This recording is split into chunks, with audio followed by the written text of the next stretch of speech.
Oi, a qualidade desse vídeo tá péssima porque... Oi, filho. Meu gato tá aqui também, o nome dele é Mob. E ele é maravilhoso.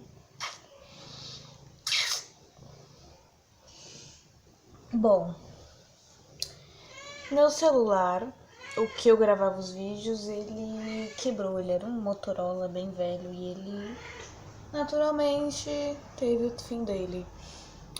Eu tô usando um celular bem pior.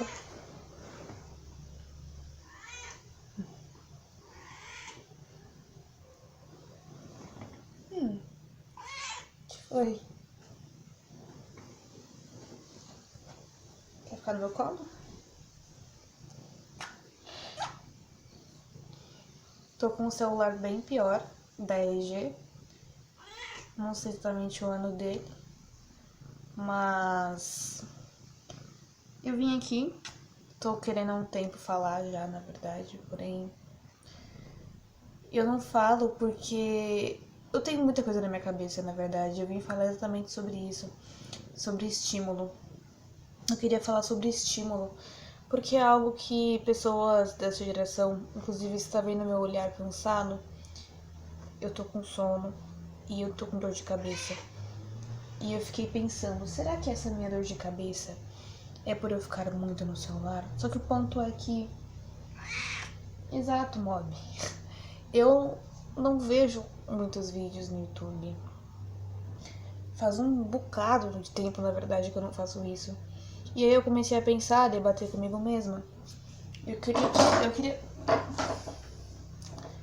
queria também que as pessoas soubessem, né, percebessem isso e debatessem consigo mesma sobre isso. Porque o estímulo que a gente costuma escutar é o estímulo de lugares com muita gente, com muito som alto, com...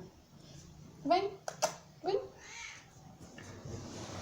Com som alto ou algum tipo de estímulo como estímulo digital, porque é o que a gente mais escuta, na verdade, ou o que a gente mais presta atenção, porque é algo que frustra a gente, porque normalmente vem da geração passada, né?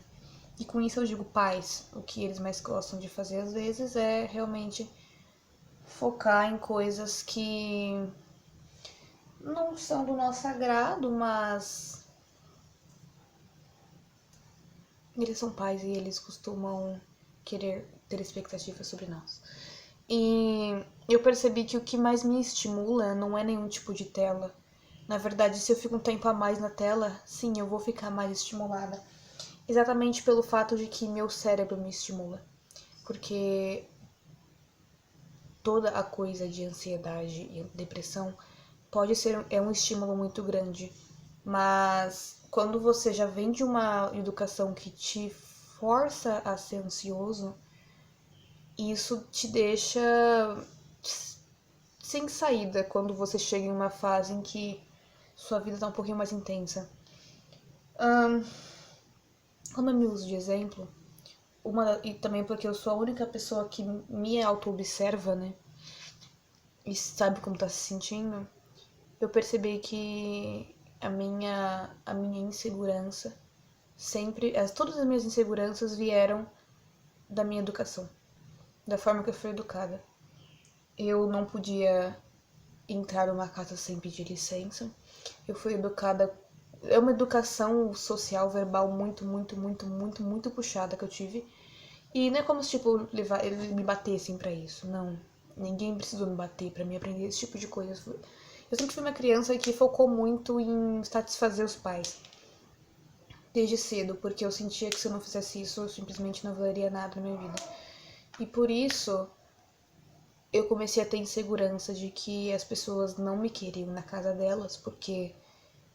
E óbvio que o fato de eu ser tão insegura e sempre estar falando com uma voz mais quieta, sempre estar preocupada com o que as pessoas vão pensar de mim, também faz as pessoas começarem a pensar de mim desse jeito. Porque é uma coisa psicológica, se a pessoa se diminui tanto, você costuma diminuir ela também, porque ela não tem confiança alguma. Você não tem nenhum tipo de admiração por ela. Não é que você tenha que se obrigar a ser uma pessoa confiante e ter autoridade e agir como alguém que tá sempre na razão, porque isso não é comum. mas é uma coisa normal que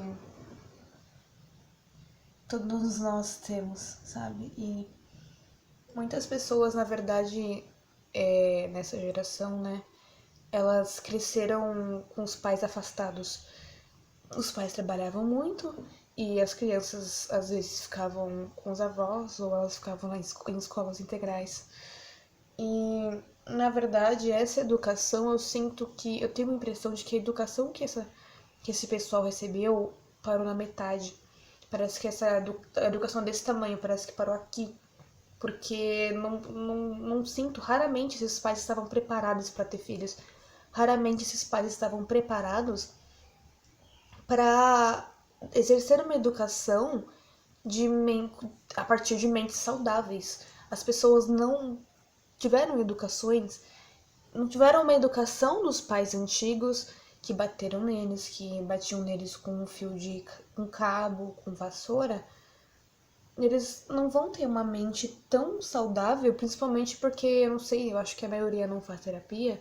E mesmo que faça, é difícil a pessoa sair disso, tá? Muitas pessoas estudam tudo sobre isso, mas elas não colocam em prática, o que faz disso completamente inútil, né? Porque, enfim. E as pessoas e as crianças acabaram tendo que puxar outra forma de se apoiar. Eu, por exemplo, passei muitos anos da minha vida jogando Minecraft online por madrugadas, jogando Gartic online. Sempre a minha fuga das discussões familiares, da educação que me deixou de certa forma, foi ou a arte ou jogos online. Porque eu sabia que aquilo era algo que me divertia, que me dava prazer, que minha dopamina aumentava e por isso eu fugia para aquilo. Mas a gente sabe que por mais que seja algo que a gente tem que fugir, a gente fugiu, não que seja, não é correto fazer isso, mas a gente não teve muita escolha, porque não foi posto pra gente. Até hoje em dia não é posto pelos pais ou por qualquer tipo de familiar. Raramente eles vão falar sobre terapia. Não é uma coisa famosa, não é uma coisa bem vista em maioria. E é difícil porque a gente vai entrar em 10 mil assuntos em relação a isso. As coisas abriram, as mentes abriram. E essas mentes querem experimentar as coisas. Se você quer experimentar homem e mulher, os seus pais vão falar pra você não fazer isso. Eles vão querer te fechar. Em maioria, tá? Por exemplo, não fale sobre isso com X parente mais novo, porque esse X parente mais novo vai ouvir você e você vai influenciar ele a fazer isso. A educação que eles receberam foi de vamos nos fechar, não vamos nem conhecer aquilo, porque se você conhecer, você vai se render ao prazer. E é o que a igreja cristã colocou na cabeça deles. A igreja cristã sempre colocou isso na cabeça deles e na nossa, ainda assim que levemente tá na nossa cabeça. Cara, e eu acho uma merda que eu esteja separando essa coisa de gerações, mas é porque acaba que os assuntos que eu falo em vários vídeos, desde que eu tava começando a tomar meu remédio, envolve pais, e envolve educação familiar, envolve o crescimento. Porque se eu tô passando por uma dificuldade em crescer na minha família, na minha mente, tô tendo dificuldades em crescer, em evoluir, porque, olha, se eu puder ajudar alguém que tá me assistindo esse vídeo, eu quero ajudar. E eu vou usar de base o que me deixa insegura e o que me faz pensar que é muito difícil, talvez. Porque assim, quando você tá nessa situação, você não tem nenhum tipo de apoio que vai chegar em você e saber exatamente o que você está sentindo. Você não vai ter isso. Não vai. Você pode consumir o tanto que você quiser tanto que você quiser consumir de conteúdo psicológico, você pode consumir. Vai ter um monte de psicólogos psiquiatras fazendo de coaching, neuropsicólogos fazendo de coaching falando, faça isso para que isso, faça aquilo para que aquilo. No final eu tenho uma crença muito grande, na verdade, que é que você não precisa de pressão para ter disciplina. Você não precisa de Vou tirar isso de mim para conseguir fazer aquilo, porque se eu ficar viciado nisso... Tá muito quente o celular? Se eu ficar viciado nessa coisa, eu não vou conseguir terminar de fazer aquelas coisas. E aí você vai colocar um tempo de tela pra você fazer esse tipo de coisa. Você vai parar de usar esse tempo, você vai perceber que você tá se privando às vezes, porque tem situações que... Entende? Eu sou uma pessoa liberal em relação a todos os tipos de coisas. Desde cedo você ensina o seu filho de que ele tem que terminar a lição de casa antes dele jogar o jogo. E isso é correto porque ele vai terminar a lição de casa, ele vai pro jogar, a dopamina dele vai ficar alta porque ele tá satisfeito que ele conseguiu fazer o que ele deveria, não vai ter nenhuma pressão psicológica em relação a fazer o que ele deveria, porque já terminou e aí ele vai jogar. E ele vai ficar sem nada pra fazer, ele vai jogar e vai falar, nossa, que blá, vai só se preocupar com o jogo. Só que, com o passar dos anos, a gente percebe que não acontece assim. Adolescentes, pessoas do ensino médio, pessoas que estudam, até pessoas que trabalham, deixam as coisas para a última hora. Aí por quê? É a hora que eu começo a debater comigo mesma. Vamos pegar os fatos. A gente pega os fatos de sedentarismo. O sedentarismo pode vir de várias coisas. O sedentarismo, eu acredito que venha mais da parte psicológica. Da parte mais conhecida, né, que é a psicológica. Que você olha e fala, tá, eu sou deprimido nesse dia, eu não tô com vontade de fazer absolutamente nada, a minha cabeça dói, eu quero chorar, eu não vou levantar dessa cama, eu vou chorar porque... Ou eu mereço chorar porque eu tô muito cansado, então eu quero descansar, ou eu sou um fracassado, me odeio pra caramba, vou deitar e chorar. É isso que vem na mente. E às vezes, sendo sincera, pelas coisas que eu vejo acontecer ao redor, a vida escolar de pessoas, tem muita influência social em relação a isso. Se você tem 5 colegas e 3 deles vivem falando que a escola é uma merda, que estudar é uma bosta, que a gente passa 1000 anos fazendo... A gente passa 12 anos? Não! Se a gente passa 12 anos estudando pra fazer nada, você vai começar a achar que tudo aquilo é uma merda. Você não vai querer abrir a mente. Aquilo ali tá confortável. Você vai olhar pra aquilo e falar... Putz, não é que estudar é uma bosta, a escola é uma merda, o sistema educacional deveria melhorar? Nossa, o Brasil é uma bosta, eu acho que eu vou virar um punk. Ou eu vou ficar depressivo. Ou eu não vou fazer nada além de jogar videogame. E... Cara, é complicado. Não é como se jogar videogame fosse ruim, claro que não. É só que tudo em excesso é ruim. E na maioria das vezes o que é em excesso vem por causa de algum tipo de vício. O vício vem de alguma coisa, tipo, sei lá, tô deprimido, preciso me apoiar em alguma coisa, eu vou ficar viciado. E as coisas, elas querem que você se vicie nelas. E aí acaba que o tempo todo é uma luta interna contra absolutamente tudo e todos. Tudo na nossa vida vira uma luta. Tudo. E aí é por isso que o budismo, a meditação, tudo isso ficou tão famoso. E você vê várias pessoas fazendo isso hoje em dia. Porque é muito estímulo. Esse é o ponto. De que tudo isso é estímulo. Todas aquelas pessoas que falaram merda e agora você pensa igual a elas porque elas são maioria. E agora você começa a se sentir completamente pessimista e estressado o dia inteiro porque você acha que nada disso faz sentido e você vai ficar reclamando sobre como nada disso faz sentido. E você vai ouvir alguém falando alguma coisa, você vai ouvir o seu chefe enchendo o seu saco. Você vai começar a ter opiniões distintas, você vai abrir o Twitter e você vai ver um monte de merda de pessoas que só tão confusas sobre a vida, mas elas querem descontar a raiva delas de alguma coisa e elas vão começar a falar um monte de bosta. E você mesmo teve uma educação que provavelmente foi sob pressão. E pessoas que dizem que não pode bater em criança escutam o tempo todo. O tempo todo elas escutam que elas são fracas, que tem que bater mesmo. E por que eu tô falando sobre bater em criança? Porque eu sinto isso de... Por mais que as pessoas estudem, as pessoas mais velhas, né? Às vezes as mais novas também. Eu vi muitas pessoas mais novas que tinham um pensamento puxado pra mente muito fechada, né? Em relação a cultura, ao que o ensinamento cristão fez às vezes. O ensinamento cristão foi importante, foi. Ele foi o que ensinou a moral e ética em maioria, mas você não tem que ser cristão pra saber que não pode matar alguém, que não pode agredir alguém, que não pode ser falso e etc. Porque é uma questão humana. Mas, por mais que as pessoas vejam tantos vídeos, estudem, concordem e façam, apertem o joinha no Twitter, no X, elas, quando elas escutam as coisas, é o que eu penso, não o que eu penso, o que eu vivenciei, não sei falar, o que eu vivenciei.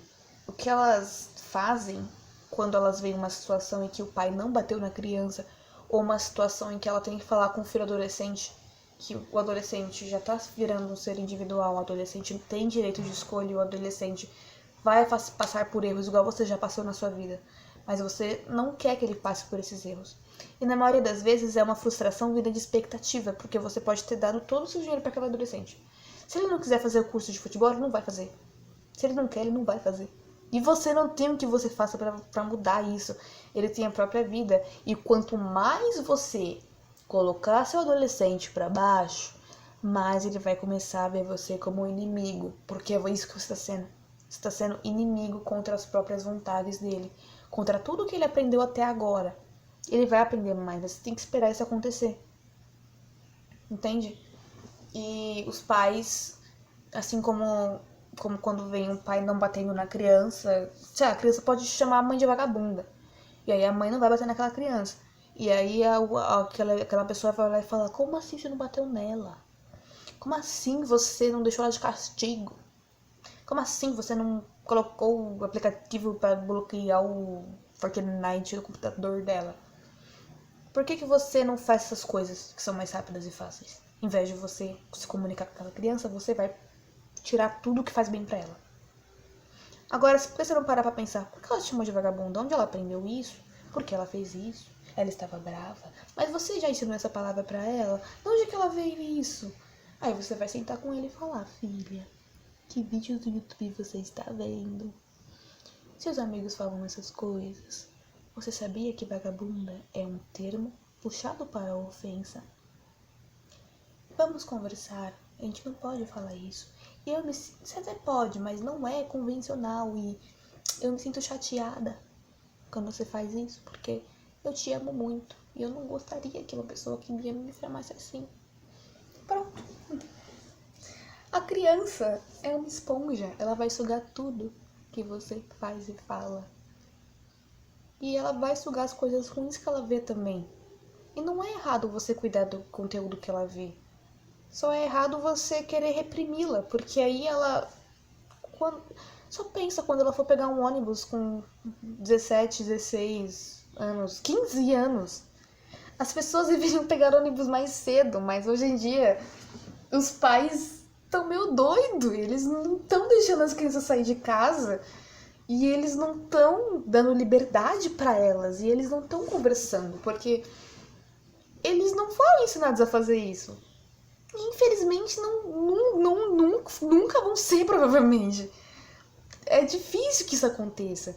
Mas é uma realidade muito triste. É uma coisa meio cômica, assim. Eu tô rindo porque o fato de eu estar reclamando disso, o fato de eu estar criticando isso, esse tipo de pessoa me vê como fraca. Porque se eu escuto uma pessoa que eu amo muito, que eu vejo, que eu idolatro, que na verdade a gente, quando é filho, a gente acaba idolatrando aquela pessoa em algumas vezes, tá? Só o fato de eu estar criticando isso, eu vou ser chamada de fraca. Porque eu deveria aguentar uma crítica ofensiva dos meus pais, eu deveria aguentar essas coisas, mas eu não quero aguentar. Quando eu raspei a sobrancelha, obviamente eu fui xingada. As pessoas são xingadas por esse tipo de coisa. Você quer fazer uma mudança radical.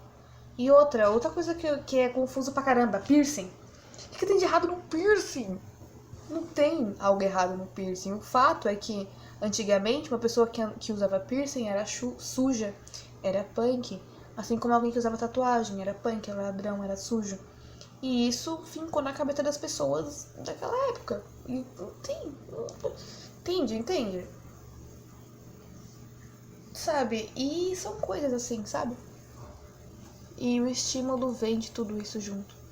Porque eu tenho certeza que você também já sofre muita pressão dentro de casa, fora de casa, pressão social. E em maioria os pais das pessoas que eu conheço nunca apoiaram no sentido de abraçar o filho e dizer, tá bom, tá tudo bem. Eu não quero que você seja X ou Y. A gente tá te apoiando. A gente pode não querer dar o nosso dinheiro para aquilo que você quer fazer. A gente vai ficar chateado que você não quer fazer faculdade porque era a minha expectativa. Porém, não tem o que eu faça. E na verdade, se eu continuar te colocando para baixo, eu tenho a chance de acontecer algo ruim. E você ficar pior. E a vida é uma coisa muito grande. A vida é um bagulho meio louco. É estímulo. E as pessoas bebem, as pessoas fumam, as pessoas veem pornô, as pessoas jogam coisas e agora pronto, agora o jogo de azar tá permitido. O que você pode fazer pra fugir de tudo isso? As pessoas fazem isso, elas fogem. E tem muita coisa a se questionar, tem muita coisa em tabu, tem muita coisa que a humanidade não está preparada para admitir. Como, por exemplo, que a gente deveria parar de ter filho e, na verdade, adotar crianças, porque tem muita criança órfã, tem muita criança órfã. Mas, como instinto, as pessoas querem crianças do sangue delas. E isso é algo triste, é. Mas como você vai explicar isso para uma pessoa? É igual você tentar explicar aborto para uma mãe de 3, 4 filhos. Para uma pessoa que passou por todo o rolê de ter um filho, perder o marido, se livrar do marido, se livrou do marido, teve 2 filhos, cuidou dos 2 filhos na marra, agora você pode tirar o seu bebê da sua barriga? Aquela vida da sua barriga você pode tirar. Eu passei por tudo aquilo, você não vai passar. Talvez não seja exatamente dessa forma, mas eu acredito que tem pessoas que pensam assim, mesmo que inconscientemente. E é compreensível. É compreensível. Infelizmente, nada é quadrado, nada é preto e branco. As coisas são muito coloridas e elas têm tons diferentes o tempo todo. Eu não consigo ter raiva de pessoas que pensam de uma forma mais fechada e não conseguem abrir a mente. Não é triste, só é triste quando aquilo começa a te machucar, quando aquilo começa a perfurar o seu cérebro. Sei lá, tem formas de manipulação antigas que são utilizadas, por exemplo, o de ação e recompensa é uma forma manipulativa. Os elogios são relacionamentos de hierarquia. Eu te elogiei porque eu achei aquilo legal. Mas quando eu não te elogiar, eu sei que vai ser algo negativo e você vai se sentir mal com isso. Então, tecnicamente, você está no controle quando você elogia uma pessoa. Isso, na verdade, vem da psicologia adleriana. E tem relacionamentos horizontais, que são relacionamentos completamente retos, que ninguém tá acima, ninguém tá abaixo, são retos. E eles são focados em nada além de não ter expectativa em você, eu vou fazer o meu trabalho, que é a minha vida, e você faz a sua. E eu vou te falar obrigado se você me ajudar, como uma forma de agradecimento. Só que, muita pressão e estímulo, e hoje em dia, tudo que a gente recebe, a gente tem a pressão de querer devolver. Parece que as pessoas não fazem aquilo por querer fazer algo bom, às vezes, e isso é triste. Por isso que eu escolho acreditar em todo mundo e fazer o que é bom.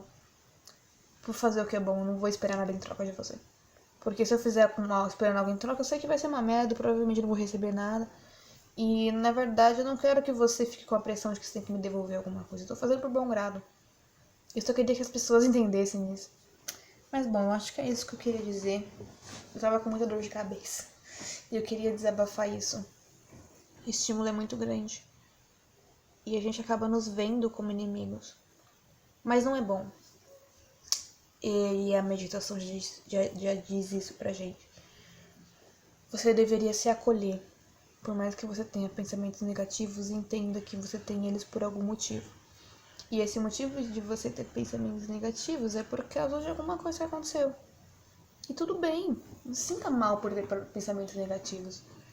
Você pode se acolher por isso. Você pode olhar pra você mesmo e falar: eu entendo que você não sente prazer em receber algo, ganhar algo, conseguir algo, porque a sua educação sempre fez com que você se sentisse menor. Mas tudo bem, a gente vai trabalhar nisso. E não precisa se culpar por isso, de forma alguma. Culpa, na verdade, é uma palavra que começou uma era inteira de pessoas com saúde mental horrível. A culpa fez um monte de gente começar a odiar outras pessoas por motivos que não faz sentido, sabe? Mas eu acho que esse é assunto para outro vídeo. Então eu vou guardar isso aí na minha cachola. Muito obrigada por me ouvir, por me ver e conhecer o meu gatinho que está dormindo.